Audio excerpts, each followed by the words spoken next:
নমস্কাৰ 19 নৱেম্বৰ 2023 চনৰ সেই বিশেষ দিনটোৰ কথা আপোনালোকৰ বাৰু মনত আছে না নাই সেই বিশেষ দিনটোৱে কিন্তু সমগ্ৰ ভাৰতবাসীক বিশেষকৈ ক্ৰিকেট অনুৰাগীসকলক বহুতেই দুখ প্ৰদান কৰিছিল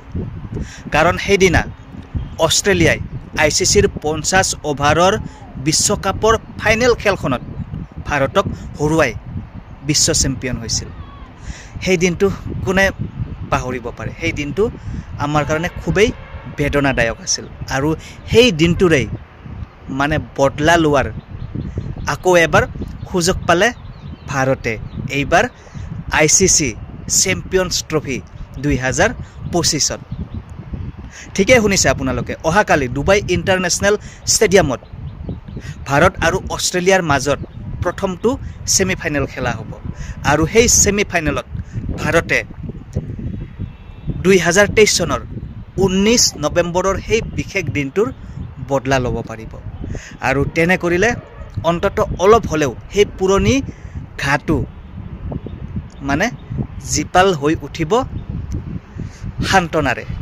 মই আশা কৰোঁ তেনেকুৱাই হোক ভাৰতে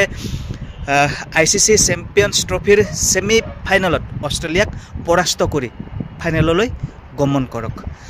যোৱাকালি ভাৰত আৰু নিউজিলেণ্ডৰ মাজত খেল আছিল সেই খেলখন মানে খুবেই ইন্টাৰেষ্টিং আছিল খুবেই ৰোমাঞ্চকৰ আছিল প্ৰথমে ভাৰতে বেটিং ধৰিলে বেটিং কৰিলে কিন্তু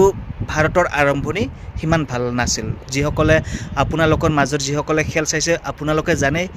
পিচটো স্লো পিচ আছিল গতিকে ভাৰতৰ টপ অৰ্ডাৰৰ বেটসমেনসকল বিফল হৈছিল रोहित शर्मा गिल कोहली এইবোৰ তেওঁলোকে অতি সহজত মানে সস্তাতে আউট হৈ গৈছিল মুঠতে কালিৰ খেলখনত টপ লেভেলৰ বেটসমেন সকল বিফলতাৰ মুখ দেখিবলৈ পাইছিল মাত্ৰ 30 ৰানত ভাৰতৰ তিনিটাকৈ উইকেট পৰি গৈছিল তাৰ পিছত দায়িত্ব লৈছিল শ্ৰেয়াস আয়াৰ আৰু অক্ষৰ পেটেলে তেওঁলোকে খুবেই ধুনীয়া খেলিলে সেই পিচটোত আৰু অক্ষৰ পেটেলে শ্ৰেয়াস আয়াৰৰ লগত লগ লাগি দলটোক এটা খুবেই ভাল স্থিতিলৈ নিলে অক্ষৰ পেটেলে ভাল ৰান বনালে শ্ৰেয়াস আয়াৰেও ভাল ৰান বনালে তাৰ পিছত হাৰ্দিক পাণ্ডিয়া আহি দুৰ্দান্ত ইনিংছ খেলিলে তাৰ পিছত ভাৰতে 200+ স্কোৰ বনালে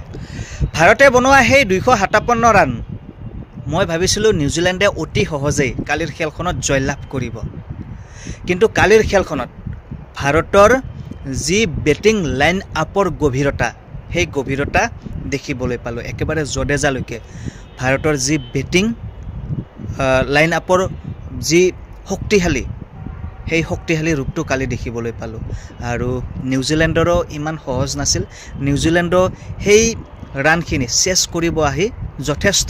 সংঘৰ্ষ কৰিবলগীয়া হৈছিল আৰু কেন উইলিয়ামছনে খুবেই ধুনীয়া ইনিংছ খেলিছে 120টা বল খেলি 81 ৰান বনাইছে গতিকে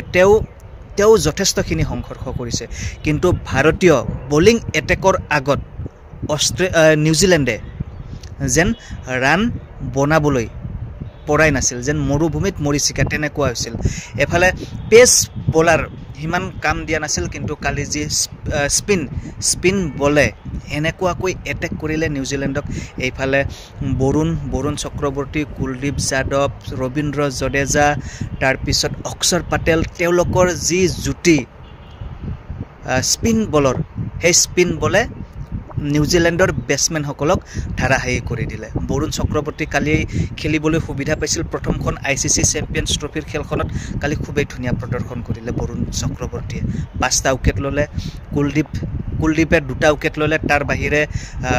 অক্ষৰ পেটেল আৰু জডেজাই এটাকৈ উইকেট ললে কিন্তু সামিয়া কালি উইকেট নাপালে গতিকে কালিৰ খেলখনত